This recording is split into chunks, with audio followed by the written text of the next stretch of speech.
দুনিয়ার যে কোনো প্রান্তে মানুষ থাকলে সেকেন্ডের মধ্যে যোগাযোগ করা যায়। আর তোমার আমার বাড়ির দরজায় আমার আম্মা ঘুমায়া রইল, আমার আব্বা ঘুমায়া রইল, আত্মীয় স্বজন ঘুমায়া রইল, কই আজ পর্যন্ত খবর দিতে পারে না, নেতেও কিন্তু পারলাম না। এই জন্য আমার বাজানদেরকে বলবো, এই বাংলাদেশের অনেক দুনিয়ামুখী নেতা, তাদের হুঙ্কার মনে হয় বাংলার জমি থর থর করে কাঁপতো।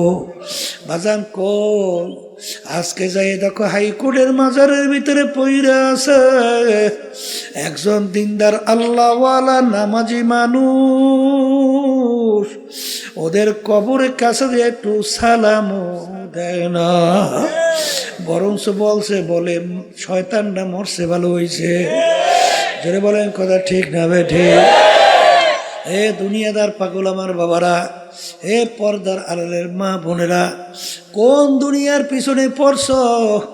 একটু মাঝে মাঝে দুনিয়া নিয়ে একটু চিন্তা করো। হাকিকত সে তো দুনিয়া বেখবর হ্যায়, दुनिया की नुमाइश पर नजर है। বাজান আল্লাহ রসুল সাল্লাল্লাহু আলাইহি ওয়াসাল্লাম দুনিয়া এবং দুনিয়ার ক্ষমতা, দুনিয়ার সম্মান, দুনিয়ার যত সম্পদ, এই ব্যাপারে আল্লাহর হাবিব বলেন, আর দুনিয়া জিফাতুন ওয়া তালিবুহা কিলা, দুনিয়াটা হলো একটা মরগের মতো। এ বুদ্ধিমান আমার বাবারা, এ পর্দার আড়ালের মা বোনেরা, বাজান একটা মরগের কি মূল্য আছে? কোনো মূল্য তো নাই, বরঞ্চ ফালাইয়া দেওয়ার জন্য ব্যস্ত। আল্লাহর হাবিব বলেন, দুনিয়া এবং দুনিয়ার ভিতরে যত সম্পদ, আল্লাহর হাবিব বলেন একটা মরগের মতো, এর পিছনে যারা পড়বে আখিরাতের স্থায়ী জিন্দেগি ধ্বংস করবে। আল্লাহর হাবিব সাল্লাল্লাহু আলাইহি ওয়াসাল্লাম বলেন, ওইগুলা হইল কুকুরের দল। এই জন্য বাগান সাহাবায়ে কেরামদের ইতিহাস পড়লে দেখবেন, আল্লাহর হাবিব সাল্লাল্লাহু আলাইহি ওয়াসাল্লাম ইতিহাস পড়লে দেখবেন, কাফেরেরা যখন দেখলো আরে আল্লাহর হাবিব সাল্লাল্লাহু আলাইহি ওয়াসাল্লাম কোনো ক্রমই তাদের অন্যায়ের প্রতিবাদে চুপ থাকে না, বরঞ্চ বিভিন্ন কায়দার লোক সব তার কাছে জড়ো হয়। কাফেররা একত্রিত হইয়া পরামর্শ কইরা আল্লাহর হাবিবের কাছে 3টা প্রস্তাব নিয়ে গেল। 1 নম্বর প্রশ্ন, মুহাম্মদ সাল্লাল্লাহু আলাইহি ওয়াসাল্লাম, তুমি এক আল্লাহর উপরে ঈমান আনার দাওয়াত দাও, এতে আমাদের জন্য কোনো সমস্যা নাই। বর্তমানেও কিন্তু দেখবে এক শ্রেণী ইহুদি নাসারা খ্রিস্টান, ওরা কিন্তু আপনার ধর্মকর্ম পালন করার কোনো সমস্যা নাই, কিন্তু রাষ্ট্রীয় ব্যাপারে নজর রাখলে চোখ ঘুরতে উঠাইয়া দেয়। জোরে বলেন কথা ঠিক না বেঠি? কারণ আজীবন তোমরা গোলাম থাকবা, কেন তোমরা আবার রাজাগিরি করতে যাবা? এই জন্য বাজানদেরকে বলবো, তুমি ওই যে কথা অন্যায় প্রতিবাদ যদি না করো, তাতে কিন্তু দেখবা বিজাতির ওই বিভিন্ন দুনিয়ামুখী রাজনীতি দল দেখবা তোমাকে হাদিয়া দেবে, সম্মান করবে, কিন্তু যখন ওদের অন্যায়ের প্রতিবাদে কথা বলবা, তখন শুধু হাদিয়া তো দূরের কথা, সুযোগ পাইলে মাইরাও পালায়। জোরে বলেন কথা ঠিক যাবে ঠিক? তখন নাকি বলল, মুহাম্মদ তুমি এক আল্লাহর উপরে ঈমান আনার দাওয়াত দাও, এই জন্য আমাদের কোনো সমস্যা নাই, কিন্তু একটা শর্ত, আমাদের কার্যক্রমের বিরুদ্ধে তুমি কিছু বলবা না। যদি এইটা করতে পারো, আমরা সিদ্ধান্ত নিয়ে আসি তোমাকে 3টা পুরস্কার দেব। 1 নম্বর পুরস্কার, অর্থাৎ তোমাকে আমরা আরবের ভিতরে সবচেয়ে বড় ধনী বানায়া দেব, আরবের ভিতরে সবচেয়ে সম্পদশালী বানায়া দেব। আবার শর্ত হইল, দাওয়াত দাও, কোনো সমস্যা নাই, আমাদের অন্যায়ের প্রতিবাদে, আমাদের কার্যক্রমের প্রতিবাদে কিছু বলবা না। এতটুকু যদি মানতে পারো, তোমাকে আরবের বড় ধনী বানায়া দেব। 2 নম্বর প্রস্তাব, তোমাকে আমরা আরবের রাজা বানায়া দেব।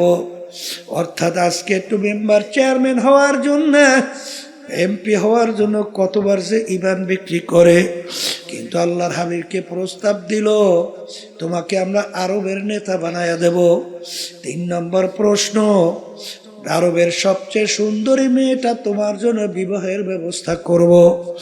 এক শর্ত হলো, এক আল্লাহর উপরে ঈমান আনার দাওয়াত দাও, এই জন্য আমাদের কোনো সমস্যা নাই, কিন্তু আমাদের কার্যক্রমের বিরুদ্ধে তুমি কিছু বলবা না। এতটুকু যদি মানতে পারো, এই 3 প্রস্তাব। আল্লাহ রাসূল সাল্লাল্লাহু আলাইহি ওয়াসাল্লাম এই প্রস্তাব মানছে? মানে তো নাই, বরঞ্চ বলে কাফেররা, শোন, তোরা আমাকে আরবের নেতা বানাবি, ধনী বানাবি, সুন্দরী মেয়ে বিবাহ দিবি, কিন্তু সৈন্যরা, তোরা যদি আসমান থেকে সূর্য এক হাতে, আসমান থেকে চন্দ্র আইনে আমার আর এক হাতে দিতে পারো, তারপর আমি এক আল্লাহর উপরে ঈমান আনার দাওয়াত এবং তোদের অন্যায়ের প্রতিবাদে আমি বলতেই থাকবো। এক পর্যায়ে আল্লাহর হাবিব সাল্লাল্লাহু আলাইহি ওয়াসাল্লাম তার জন্মভূমি মক্কায় থাকতে পারে নাই। বাজান, মক্কা শরীফ সাইরা হিজরত করে মদিনায় যায়, আর তার জন্মভূমির মায়ায় বাজান ফিরা ফিরা চায়।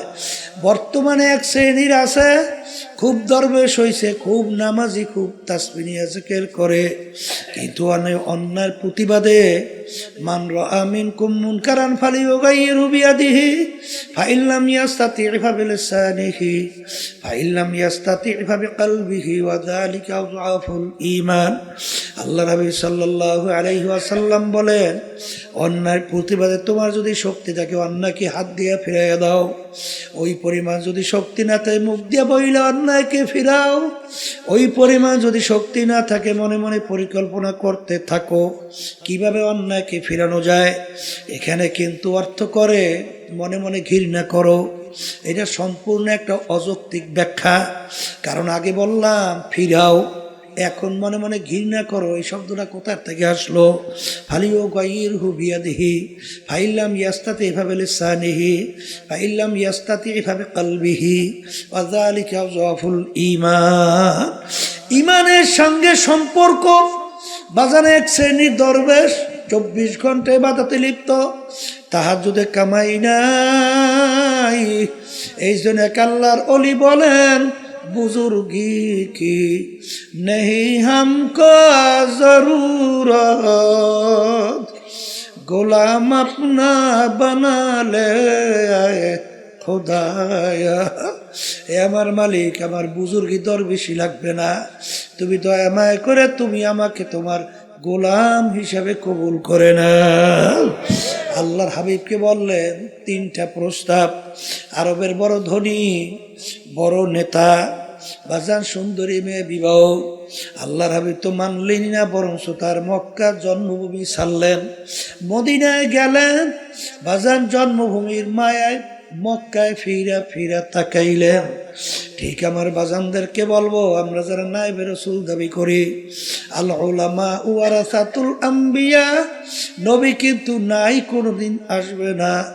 আমরা হইল নবীর নায়েব, আমরা হইল নবীর ওয়ারিস, এলেমের ওয়ারিস কিয়ামত পর্যন্ত থাকবে। বাজান, মা আতাকুমুর রাসূলু ফাখুযুহু ওয়া মা নাহাকুম আনহু ফান্তাহু। আল্লাহ রাবি যা কিছু নিয়ে আসছেন পুরাপুরি আঁকড়াইয়া ধরা লাগবে, যার থেকে নিষেধ করছেন পুরাপুরি ফেরা লাগবে। এই জন্য আমার ভাইদেরকে বলবো, আল্লাহর হাবিব সাল্লাল্লাহু আলাইহি ওয়াসাল্লামের মৌলিক 4টা কাজ ছিল। যারা বলেন কয়টা?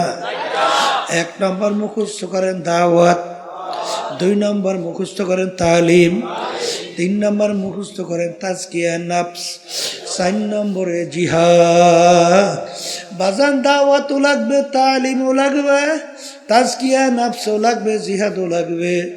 দিন কিন্তু পরিপূর্ণ, বাড়তি কমতি আর কোনো দিক নাই, আর আসবেও না, পরিবর্তনও হবে না। আমার আব্বাজান রহমাতুল্লাহ আলাইহি চরমনায় জমিনে ঘুমায় আছেন। আমার আব্বাজান বলতেন, বাজান রে,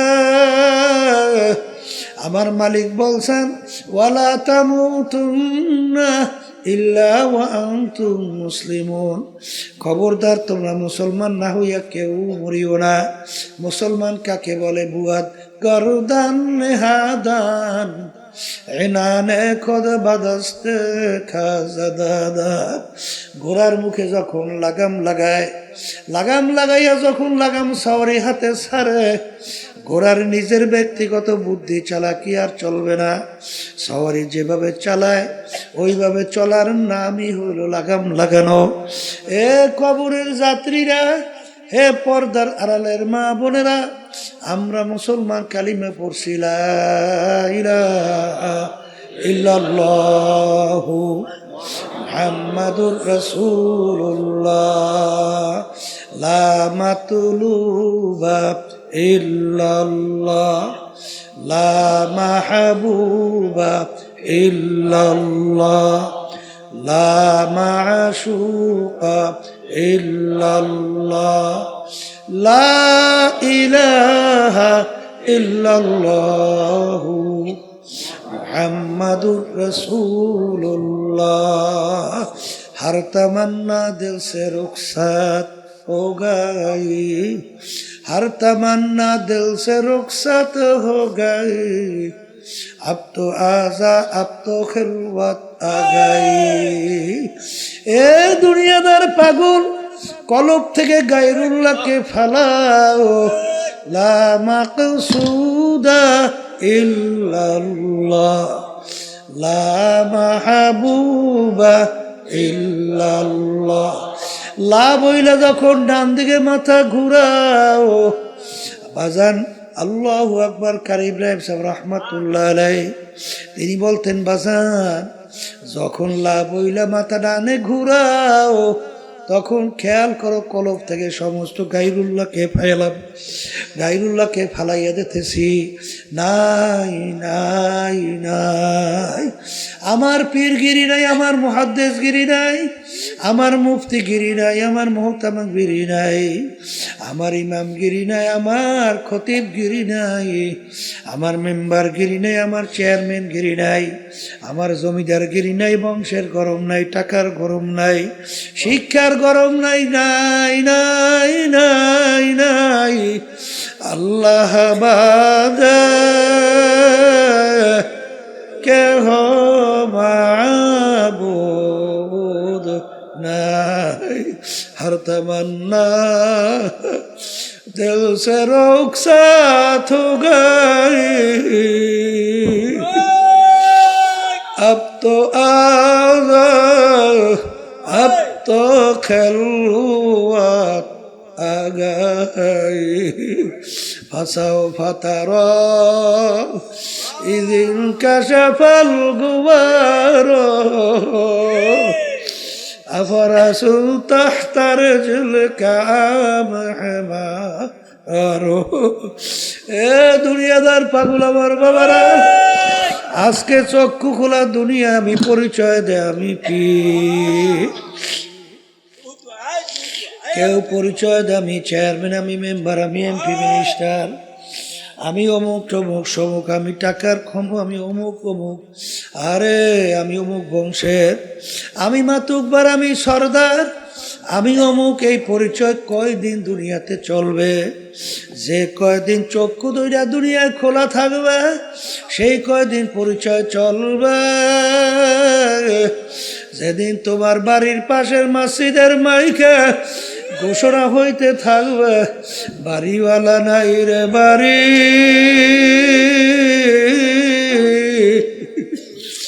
নাই রে দুনিয়াতে। আল্লাহু আল্লাহ। এখন তাকাইয়া দেখো, কই তোমার টাকার গরম, কই তোমার ক্ষমতার গরম, কই তোমার বংশের গরম। তোমরা কই নেই যে এই পাশের মাইক দূরের মাইক একরকমের শব্দ রাখতে বলি নাই, বারবার দূরের সাথে এত বাড়াও কর, এত বাড়াস ফাজিল কোথাকার, বয়ানি করতে দেয় না, আবার একের কমাইস না, এই পাশে শব্দ বাড়া, একরকমের শব্দ রাখতে বলি নাই, ফাজিল কোথাকার তখন। আল্লাহু আল্লাহ। এ কবরের যাত্রীরা, পর্দার আড়ালের মা বোনেরা, দুনিয়ার জিন্দেগি কিন্তু একটাই, বাজান একবার যদি কেউ কবরে যাইয়া ঠইগা বসো, আর দ্বিতীয়বার দুনিয়াতে আসে আপিল কইরা জিতবার কিন্তু আর আশা নাই। এ কবরের যাত্রীরা, বাজান আমি আপনাদের সামনে প্রথম আয়াত শরীফ তেলাওয়াত করছিলাম। আয়াতের ভিতরে আমার মালিক বলে, আমি 18,000 কম বেশি মাখলুকাত সৃষ্টি করছি। এর ভিতরে 2টা মাখলুকাত সৃষ্টি করলাম কেন? মানুষ এবং জিন। এই 2টা মাখলুকাত আমি সৃষ্টি করলাম একমাত্র আমার ইবাদতের জন্য। সবাই বলি সুবহানাল্লাহ। এ কবরের যাত্রীরা, মালিক আমাদেরকে বানাইছেন তার ইবাদতের জন্য। এখন বলতে পারেন, হুজুর অন্যান্য মাখলুকাতগুলো আমার মালিক কেন বানাইলেন? আমার মালিক অন্য আয়াতে বলেন, ওয়া খুলিকা লাকুম মা ফিল আরদি জামিআ। অন্যান্য মাখলুকাতগুলো আমি বানাইছি তোমাদের জন্য। এ কবরের যাত্রীরা, এ পর্দার আড়ালের মা বোনেরা, বাজার সূর্য আমাদের মানুষের দরকার আছে না নাই? একটা মানুষ যদি দুনিয়ায় না থাকে সূর্যের কিন্তু কিছু আসে যায় না। বাজান গাছ আমাদের দরকার আছে না নাই? মাছ আমাদের দরকার আছে না নাই?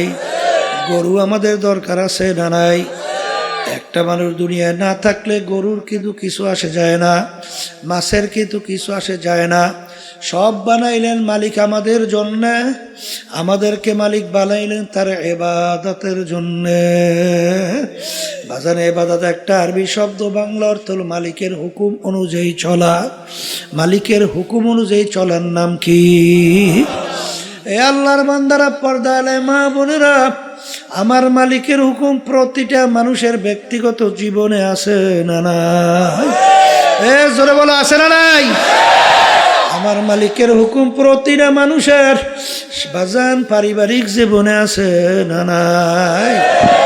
বাজান সামাজিক জীবনে আছে না নাই? কামাইয়ের ব্যাপারে আছে না নাই? খরচের ব্যাপারে আছে না নাই? রাজনৈতিক জীবনে মনে হয় নাই? এখানেও আছে। এক শ্রেণীর বর্তমানে কিন্তু তারা বলে আমরা রাজনীতি করি না। হ্যাঁ, তবে মানব রচিত কুফরি তন্ত্র মন্ত্র এই রাজনীতি করি না, এটা বললে ঠিক আছে। কিন্তু বাজান রে, আল্লাহ নবী সাল্লাল্লাহু আলাইহি ওয়াসাল্লাম তিনি কিন্তু রাষ্ট্রপ্রধান ছিলেন কি ছিলেন না? তিনি কোন নীতি আদর্শ অনুযায়ী রাষ্ট্র চালাইছে? কি আল্লাহর নীতি আদর্শ অনুযায়ী। এই কথা ঠিক না বে ঠিক? আল্লাহু আকবার। আল্লাহ রাব্বুল আলামিন বলেন যে আমি ইসলামের উপরে রাজি খুশি। এখন আমার কাছে একমাত্র গ্রহণযোগ্য নীতি আদর্শের নাম কি? ইসলাম। এই নীতি আদর্শ আল্লাহর হাবিব রাষ্ট্র পরিচালনা করছেন। সাহাবায়ে কেরাম রাষ্ট্রপ্রধান ছিলেন কি ছিলেন না? কিন্তু যারা আজকে নায়েব দাবি কইরা বলে আমরা রাজনীতি করি না, এই আল্লাহর বান্দারা ভালো কইরা বুঝা শুই না, তারপর বলা লাগবে। কারণ খোদা না কাজটা যদি এই কথা বলো, তাহলে আল্লাহর হাবিবের এই কাজকে তুমি অস্বীকার করো। জোরে বলেন কথা ঠিক না বেঠি? রাষ্ট্র পরিচালনার মধ্যে বাজান শত শত কোরআনুল কারীমের ভিতরে আয়াত আছে না? যদি রাষ্ট্রের ভিতরে তুমি এইটা বাস্তবায়ন না করো, এইটা বাস্তবায়ন করবে হিন্দুরা, খ্রিস্টান, অন্য বিজাতি। বাজান দরবেশি বুজুর্গি আমার মালিকের দরবারে কোনো দাম নাই। আল্লাহ রাব্বুল আলামিন তার রাসূলের উপদি দিয়েছেন আবদুহু ওয়া রাসূলুহু। আগে আমার বান্দা, তারপর আমার রাসূল। জোরে বলেন কথা ঠিক না বেঠিক? সবচেয়ে বড় মর্তাবা, সবচেয়ে বড় সম্মান, এর বড় পদ হইল আবদিয়াতের দরজা। জোরে বলেন কথা ঠিক কিনা? এই জন্য আমার ভাইদেরকে বলবো, পর্দার আলেম মা বোনদেরকে বলবো, বাজান মালিক আমাদেরকে বানাইছে তার হুকুম অনুযায়ী চলা। এ কবরের যাত্রীরা, এ পর্দার আড়ালের মা বোনেরা, কোনো দলাদলি বুঝি না। তোমার কবরে তুমি যাবা, আমার কবরে আমি যাব। তোমার কবরের প্রশ্নের উত্তর তুমি দিবা, আমার কবরের প্রশ্নের উত্তর আমি দেব। কিন্তু ওয়ালা তামুতুন্না ইল্লা ওয়া আনতুম মুসলিমুন, খবরদার মুসলমান না হইয়া কেউ মরিও না। আল্লাহ না আমেরিকা না লন্ডন সে গুলফাত, হামি মস্তে মদিনা কার খোদায়া। এ মুসলমান আমার বাবারা, পর্দার আড়ালের মা বোনেরা, দুনিয়ার যে কোনো প্রান্তে মানুষ থাকলে সেকেন্ডের মধ্যে যোগাযোগ করা যায়। আর তোমার আমার বাড়ির দরজায় আমার আম্মা ঘুমায়া রইল, আমার আব্বা ঘুমায়া রইল, আত্মীয় স্বজন ঘুমায়া রইল, কই আজ পর্যন্ত খবর দিতে পারে না, নেতেও কিন্তু পারলাম না। এই জন্য আমার বাজানদেরকে বলবো, আল্লাহ নবী সাল্লাল্লাহু আলাইহি ওয়াসাল্লাম তার অল্প বয়সে তার দাড়ি মোবারক পাইকে গেল, তার পিঠ মোবারক গুজা হয়ে গেল।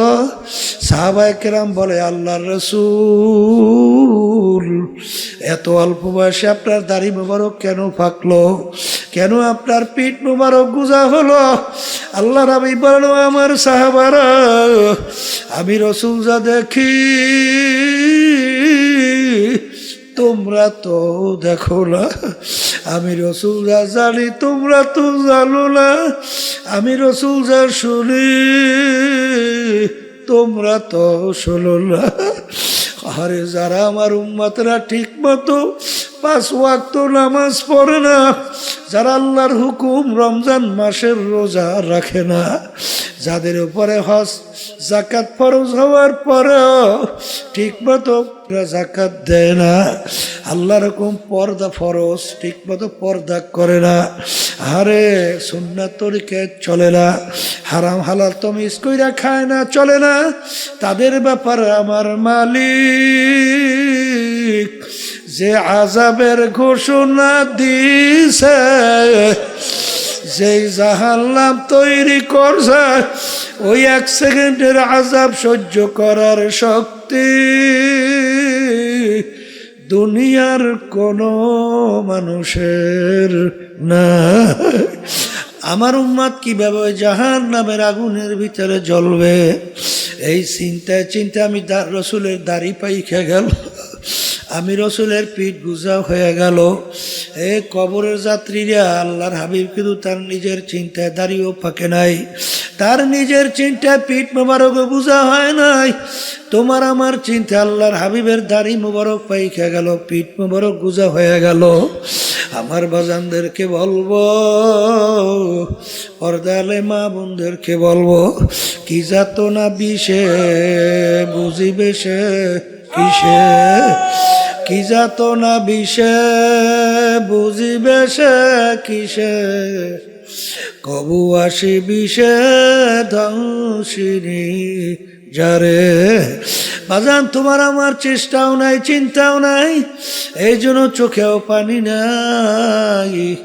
ধরাকে সরা জ্ঞান মনে করো না, যা মনে করে তা করো, কিন্তু মনকে বুঝো রে মন, দুনিয়া কিন্তু থাকার জায়গা না, কেউ কোনোদিন থাকতে পারে নাই, কেউ কোনোদিন থাকতে পারবেও না। কিন্তু নাফরমান হইয়া যদি কেউ কবরে যাইয়া শুইয়া বসো, আরে আমার মালিক বলেন, এই কবর কিন্তু আসল কবর থাকবে না, নাফরমানের কবরের ভিতরে জাহান্নামের আগুন এসে ভইরা যাবে। আল্লাহ আপনি আমাকে আমাদের সবাইকে মাফ কইরা দিন। আল্লাহ তোমার আমার চিন্তাও নাই, চেষ্টাও নাই, এই জন্য চোখের মধ্যেও পানি নাই। কিন্তু ওসমান গনি রাদিয়াল্লাহু তাআলা আনহু ইতিহাস পড়লে দেখবে, অনেক সময় কবর দেখলে এমন ভাবে অজরে কান্না শুরু করতেন, কানতে কানতে দাঁড়ানো অবস্থায় ঠাস করে বইসা পড়তো। লোকেরা বলে, আমির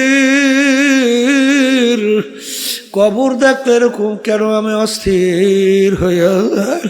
তিনি বলে, ও আমার সাথীরা, আখিরাতের যে কয়টা ঘাটি তার প্রথম নম্বর ঘাটি হইল কবর। এই কবরে যার সঙ্গে ভালো ব্যবহার হবে, সামনের ঘাটিতেও ভালো ব্যবহারের আশা করা যায়। এই জন্য আমি কবর দেখলে সহ্য করতে পারি না। যেই মামলার তদবির নাই সেই মামলারও কিন্তু খালাস নাই। আল্লাহর নবীর ইতিহাস পড়িয়া দেখো, সাহাবায়ে কেরামদের ইতিহাস পড়িয়া দেখো। বাজান ওমর ফারুক রাদিয়াল্লাহু তাআলা আনহু, মাওলার ভয়, তার আযাব ও গজবের ভয়, কাঁদতে কাঁদতে গাল মুবারকের ভিতরে দুইটা কালো দাগ পড়ছিল। লোকেরা বলে আমির ঔষধ লাগান ভালো হবে। তিনি বলে আমার সাথীরা, কিয়ামতের ময়দানে মালিক যখন জিজ্ঞাসা করবে ওমর কি আমল নিয়ে বলবো মালিক তোমার ভয়, তোমার জাহান্নামের ভয়, তোমার আযাব ও গজবের ভয়। কাঁদতে কাঁদতে গালে দাগ পরে নিয়ে আসছি। বাজার এই ওমর ফারুক রাদিয়াল্লাহু তাআলা আনহু ইতিহাস পড়লে দেখবা রাস্তা দিয়ে হাঁটতেন, ভেজা কুটা নাড়া হাতের ভিতরে উঠাইয়া তাকাইয়া তাকাইয়া দুই চোখের পানি ফালাইয়া কান্দে আর বলে ভেজা কুটা নাড়া তুই আমার চেয়ে অনেক ভালো, তোর কোনো হিসাব নাই, নিকাশ নাই, বেহেশত নাই, জাহান্নামও নাই, কিন্তু আমি ওমর মানুষ, আমার মালিকের সামনে দাঁড়াইয়া হিসাব দেওয়া লাগবে। এ ভেজা কুটা নাড়া তুই আমার চেয়ে অনেক ভালো। যেই মামলার তদবির নাই তার কিন্তু খালাস নাই। আল্লাহর ওলিদের ইতিহাস পড়লে দেখব তারা কাঁদতে কাঁদতে আমার মাওলার কবরে চলে গেল। বাজান কোন দুনিয়ার পিছনে পড়ছ? দুনিয়া কিন্তু ফাঁকি, দুনিয়া কিন্তু ফাঁকি। পিছনের দিকে তাকাইয়া দেখো, ল্যাংটা হইয়া দৌড়দৌড়ি করছিলাম, মনে পড়ে কি পড়ে না? ওদিকে এখন আয়নার সামনে যখন চেহারার দিকে তাকাই দেখি কাঁচা দাড়িগুলো পাইকা সাদা হইয়া গেল, আখারে দাঁতগুলা পইরা বকরা হইয়া গেল। আরে এখন লাঠি নিয়ে অনেকে ঠ্যাক দিয়ে হাঁটা লাগে। এরকম করতে করতে একদিন ঘোষণা হবে আরে বাড়িওয়ালার বাড়িতে নাই। এই জন্য আমার বাজানদেরকে বলবো, কিয়ামতের ময়দানে একজন আর একজনকে জিজ্ঞাসা করবে, ভাই কামলা বিছনা, আমরা দুনিয়ার ভিতরে কতদিন ছিলাম? একজনে বলবে লাবিস্তা ইয়াওমান আবাউযা ইয়াউ, একদিন অথবা একদিনের কিছু অংশ আমরা দুনিয়ার মধ্যে মনে হয় ছিলাম। আরে আর একজন বলবে না, আমার তো মনে হয় যারা হিসাব রাখছে তারাই বলতে পারবে। ফাস আলিল আদিন, যারা হিসাব রাখছে তারাই বলতে পারবে। আমার তো মনে হয় ঘরে এক দরজা থেকে ঢুকছি, অন্য দরওয়াজা থেকে বের হইয়া আসছি, অর্থাৎ ঢুকলাম বের হইলাম। এইটাই তো আমার মনে হয় দুনিয়ার জিন্দেগি ছিল। বাজান আসলে কিছু না ফাঁকি, আসলে একটু মাঝে মাঝে চক্ষু বন্ধ কইরা মুরাকাবা করো, দেখবা সব ফাঁকি আর ফাঁকি। যারা দুনিয়ার বড় লোক আমার বাবারা, টাকার মালিক আমার বাবারা, ক্ষমতা সম্পন্ন আমার বাবারা, মাতুব্বাররা, তালুকদাররা, জমিদাররা, চৌধুরীরা, যারা দুনিয়ার সরাকে ধরাকে সরা জ্ঞান মনে করেন না, আমি সেই বাজানদেরকে বলবো একটু মাঝে মাঝে চক্ষু বন্ধ করিয়া চিন্তা করলেই দেখবা সব কিন্তু ফাঁকি। এই জন্য আমার বাজানদেরকে বলবো, পর্দা আলে মা বোনদেরকে বলবো, দুনিয়ার স্বাধীনতা পাইয়া যারা দুনিয়ামুখী রাজনৈতিক মানব রচিত তন্ত্রের মন্ত্র পিছনে, যারা নাকি প্রচলিত গণতন্ত্র, যার প্রবক্তা আমেরিকার প্রাক্তন প্রেসিডেন্ট আব্রাহাম লিঙ্কন বলছিল government of the people, by the people, for the people. তিনি এক কথায় বুঝাতে চায় সমস্ত ক্ষমতার মালিক জনগণ। জোরে বলো নাউজুবিল্লাহ। এই নীতি আদর্শ কিন্তু বিএনপি লালন করে, আওয়ামী লীগও করে, জাতীয় পার্টি করে, দুনিয়ার সমস্তমুখী রাজনীতি দল করে। কিন্তু বাজান আমরা যারা মুসলমান আমরা বলি বাইদা আল্লাহ, ফরদা আল্লাহ, আবুদা আল্লাহ, সমস্ত ক্ষমতার মালিক একমাত্র আমার মাওলা। এই জন্য আমার ভাইদেরকে বলবো, পর্দা আলে মা বোনদেরকে বলবো, যারা নাকি দুনিয়ার স্বাধীনতা পাইয়া এই যারা কুফরি নীতি আদর্শ বাস্তবায়ন করতে চায়, যাদের পিছনে দলবদ্ধ হইয়া চলো, তারা কিন্তু কিয়ামতের ময়দানে তাদের পিছনে উঠবা এবং তাদের সঙ্গে তোমার হাসর হবে এবং তাদের যেখানে জায়গা সেইখানে তোমারও জায়গা হবে।